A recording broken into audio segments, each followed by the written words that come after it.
Good evening, everybody. It's Nola from Australia, and it's the 29th of May.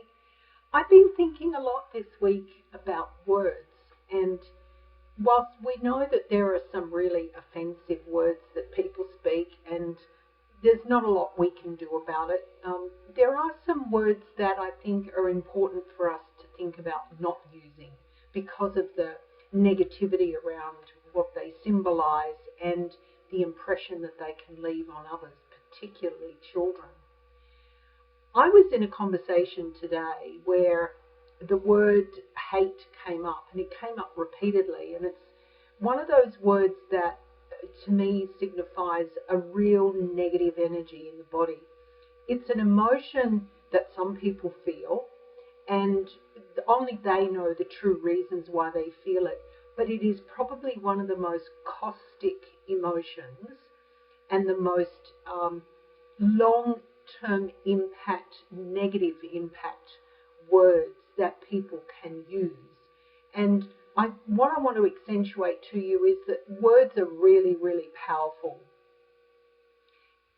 When I think about my life and I think about the times when I've used words inappropriately, we can't go back and erase tape.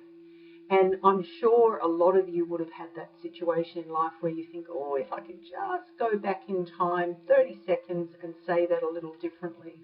So the important thing to do is to just pause before you speak if you're in any doubt at all.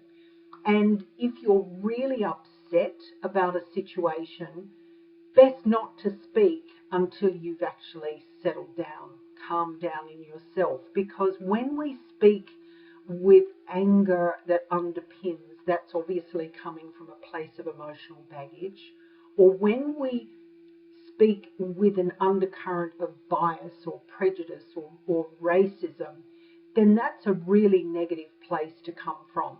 And as a result, the words that we use are not going to be constructive, generally speaking. They're not going to be positive and affirming, and they're usually going to come out in such a way that they are aimed at hurting the people that they're spoken to.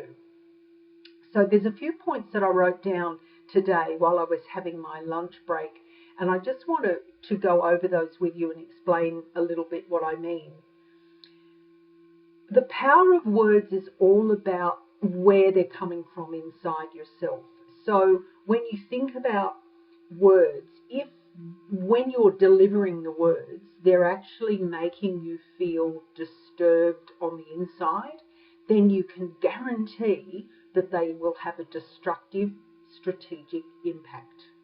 So work to minimize and sort of stabilize what's going on inside before you open your mouth to speak. The other thing about words is that you are best to always use a gentle alternative. For instance, if you are in the habit of using the H word, why not choose to say dislike? It's actually a very big tone below that negative H word up the top. The other thing to think about with words is the strategic impact. And when I talk about strategic, strategic is three-dimensional.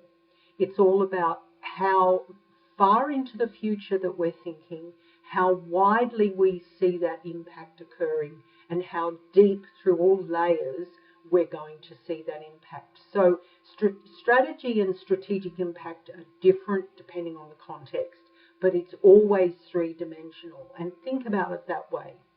If I were to go outside and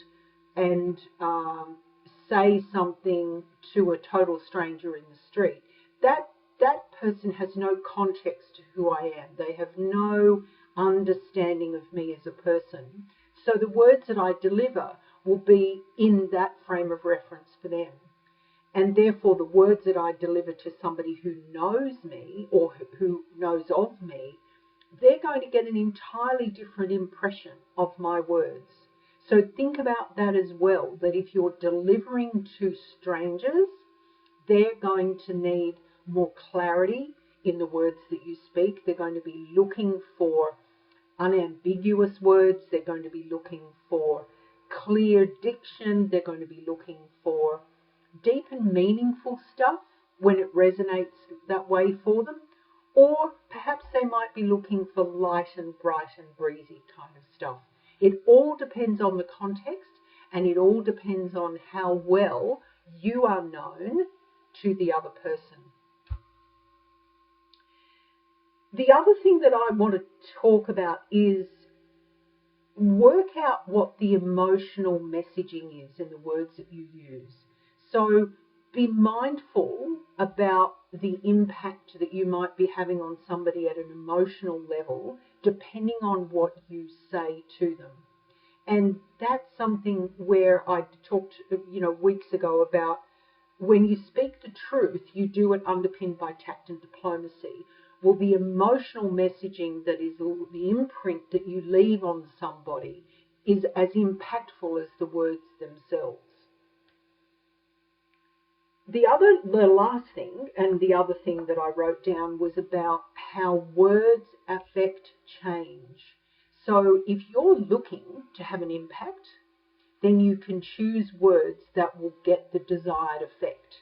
If you're not looking to have an impact, but you're simply wanting to share information, then think about, if you have time, think about the likely changes, the knock-on effect, the ripples on the pond. What impact will your words have? What changes will they affect? What changes will they bring to that scenario? I hope you've had a really great week. I've had a great week, and I hope you have a super weekend, and I'll be back to see you again on Sunday. Thank you for listening, and please like and subscribe. If you wish, send us messages. I'd love to get some feedback from you. Cheers.